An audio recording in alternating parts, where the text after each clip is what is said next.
Today we'll figure out where GTA 5 story would go if Lester did the big one prior to the events of the story mode, as suggested by one of you guys. So let's say that in this reality right after the Pacific Standard heist, since the big one was always Lester's dream plan, and Trevor was on the run at this point, Michael was seemingly out of the game, Lester just decides to go for it with the GTA Online character, not to mention that he didn't even know Franklin yet, so he would just say fuck it and go for it. And this means that when Michael gets in trouble with Martin Madrazo, he has no other option than to go to Lester like he did in the original. But when he goes to Lester's house in order to get back in the game, Lester tells him that he's out and that he's behind the UD heist, which Michael would have probably heard about, maybe not really important right now, but this would put Michael in a really bad spot because he has no money at this point, and the only thing that he can do is sell his house and have him and his family move somewhere else. And unfortunately, Michael would have to spend the rest of his life looking over his shoulder just in case Madrazo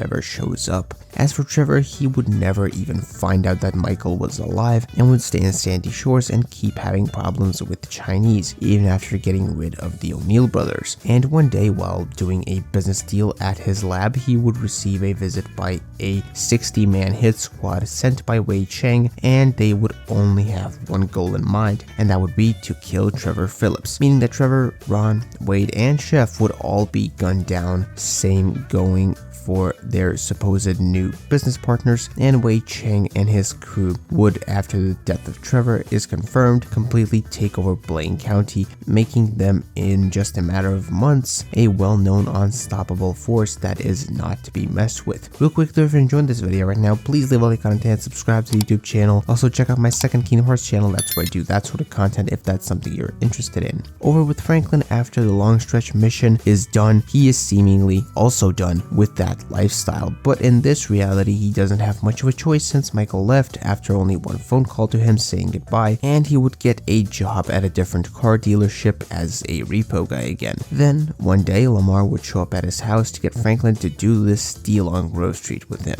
and Franklin would reluctantly accept, being desperate for money. However, that would be a fatal mistake because since this is the Ballas, and since the whole situation with Dee and Stretch happened just like in the original, Franklin and Lamar would be gunned down by dozens of Ballas on Grove Street, and it would be over very quickly without Trevor there to back them up. Now, as for the bad guys, Devin still can do with the movie studio whatever he wants, so that means that Solomon Richards is pretty much fucked. Steve Haynes is chill, and Dave is fucked in terms of his pension because, well, Steve can do whatever the heck he wants with him. Michael never got re-involved with the FIB because he never got back in the game, so that means that Dave is fucked and Steve can do with him what he wants, and Steve will always be a problem until Dave goes into retirement and there would be no one to get rid of Steve. Stretch, of course, got rid of Franklin and Lamar, and the ultimate winner of this story is undoubtedly Wei Cheng, and probably Lester if I think about it. And with that said, I want to thank you for watching this video. Leave your thoughts and opinions on this topic in the comments down below. Leave your what if suggestions in the comments. Make sure that there's something that actually affects the story in an interesting way. Until next video stream, bye bye.